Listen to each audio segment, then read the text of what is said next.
Assalamualaikum warahmatullahi wabarakatuh. Tajuk pembentangan kami hari ini adalah Maintenance of Rigid Pavement di awal khusus Highway and Traffic Engineering DCC 30103.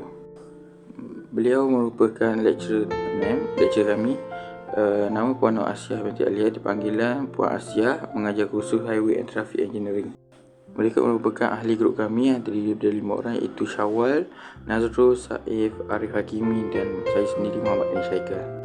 Berikut merupakan pengenalan bagi Maintenance of Rigid Pavement.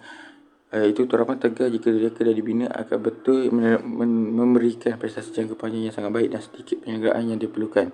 Di sini kita boleh lihat jika diselenggara dengan baik, maka dia akan berfungsi dengan sangat baik terhadap orang-orang awam yang menggunakan jalan raya tersebut.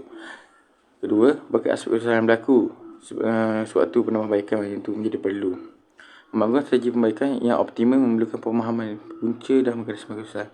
So, kita boleh lihat sini, kalau nak buat turapan tegak ini pun memerlukan pemahaman dan memahami mekanisme-mekanisme yang ada di sekitar tersebut. Okay, 4.1 adalah pavement distress types or require full depth repair, iaitu boleh dikenali sebagai FDR.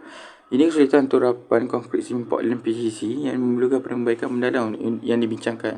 Diikuti dengan prosedur-prosedur perbaikan, iaitu seperti prosedur pertama adalah mengenai pasti had perbaikan. Yang kedua, gergaji potong perimeter, mengeluarkan papak konkrit itu. Jika perlu, keluarkan tapak yang rosak. Yang kelima, tebuk lubang untuk palang mengikat, membujur dan melintang atau palang dower. Yang keenam, menyediakan kesinambungan keluli membujur, melintang, iaitu CRCP sahaja. Letakkan dan kemas kini konkrit serta pulihkan sendi sedia ada, dan setiap langkah yang diterangkan itu adalah dengan lebih terperinci supaya ia tidak lari apabila melakukan turapan tersebut. 4.6.2 adalah concrete pavement repair. Prosedur berikut perlu dipatuhi semasa membaiki turapan konkrit. Antaranya adalah mengenal pasti dulu had pembaikan yang diperlukan. Yang kedua, mengeluarkan konkrit yang rosak serta membersihkan permukaan pembaikan itu. Seterusnya adalah meletakkan bahan pembaikan dan mengemaskan permukaan tersebut. Setiap langkah yang dilakukan adalah perlu diperinci dengan lebih baik supaya dia tidak timbul macam timbulan-timbulan supaya berbahaya atas jalan raya. Seterusnya, subtopik ini disambung oleh Arif Hakimi bin Abdul Latif. 4.6.3 Bond Concrete Overlay. Pembinaan tindakan konkrit berikat BCO melibatkan prosedur berikut. 1. Membaiki kerosakan di turapan sedia ada. Nombor 2. Sediakan permukaan turapan sedia ada untuk tindanan.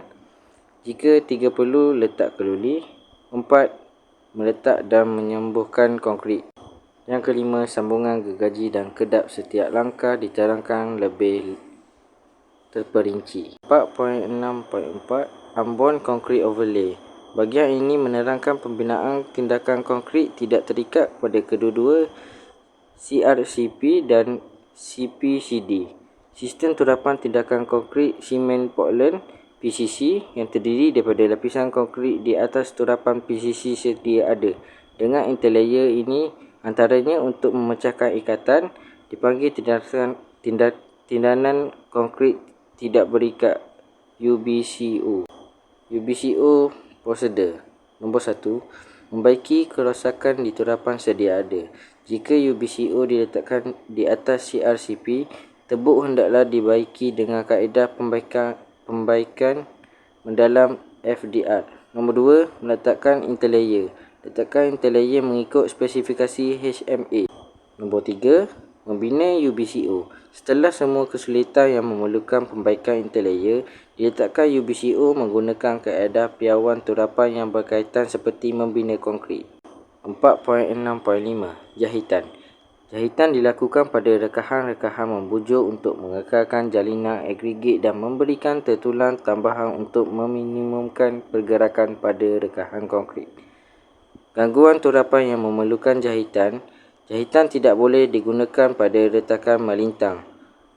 Menjahit rekahan melintang pada CPCD akan menyebabkan pembentukan tegasan daripada perubahan volume disebabkan oleh variasi suhu di tempat lain.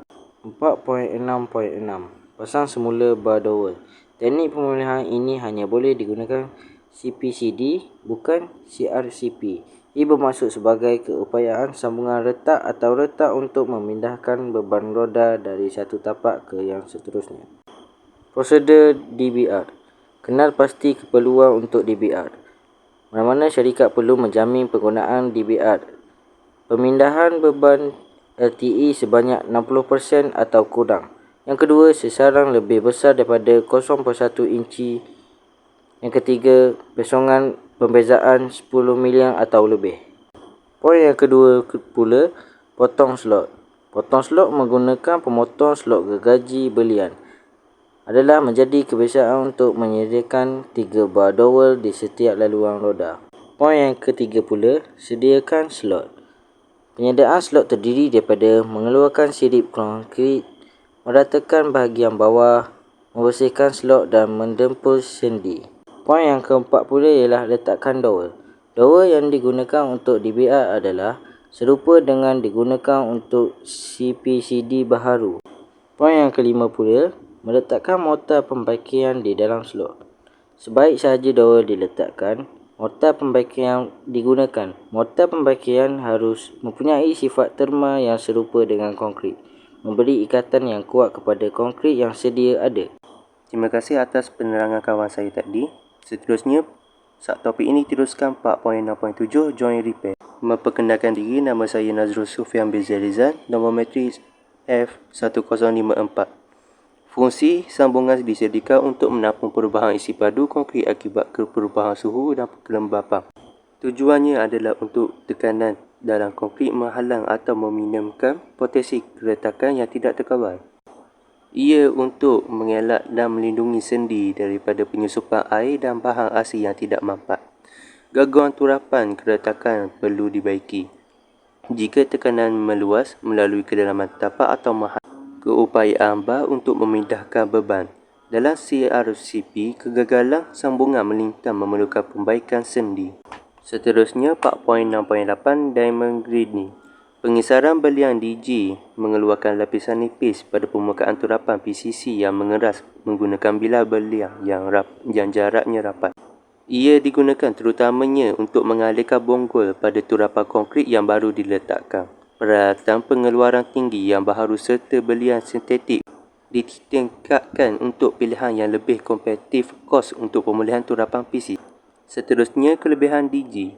Yang pertama, meningkatkan kelancaran turapan. Seterusnya, kos yang jauh lebih rendah daripada tindanan, meningkatkan geseran permukaan dan keselamatan permukaan turapan, mengurangkan bunyi bising, tidak menjejaskan hayat keletihan atau ketahanan bahan turapan, boleh dicapai pada waktu luar puncak dengan penutupan lorong pendek tanpa menceroboh lorong bersebelahan, menghapuskan keperluan untuk tirus yang diperlukan dengan alternatif tindakan di pintu masuk, pintu keluar dan tepi jalan. Akhir sekali, tidak menjejaskan kelegaan overhead pada bawah jambatan atau kapasiti hidrolik sekatan dan longkang di perbandaran. Akhir sekali, saya Muhammad Syawal Daniel akan membentangkan poin 4.6.9 Think HMA Overlay. Okey, poin yang pertama ialah hayat perkhidmatan turapan CRCP selalunya boleh dilanjutkan selama bertahun-tahun. Seterusnya, penambahan hot melt asfar HMA kira-kira setebal 2 inci.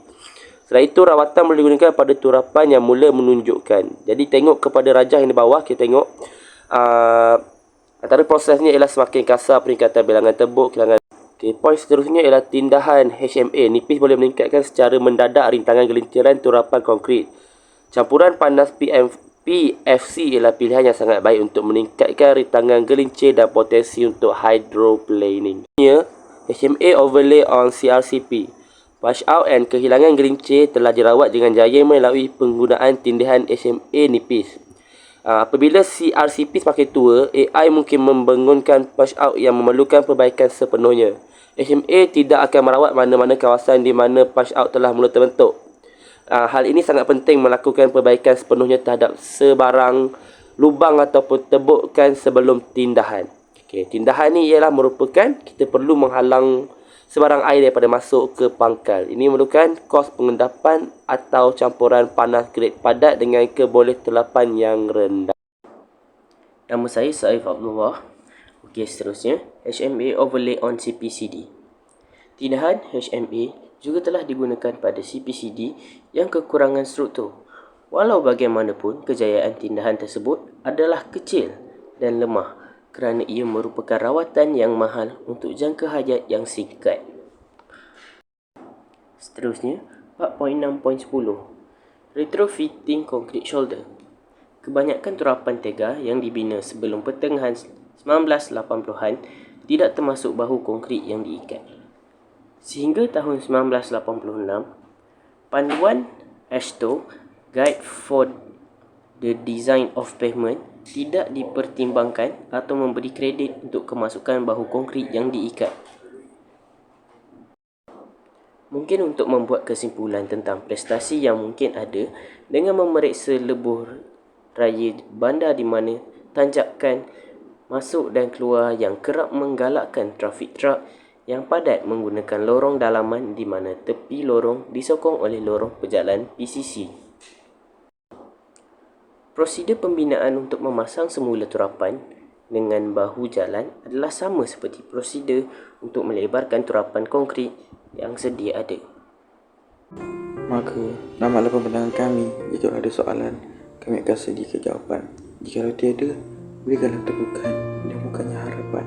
Sekian, wabillahi taufiq wal hidayah. Wassalamualaikum warahmatullahi wabarakatuh.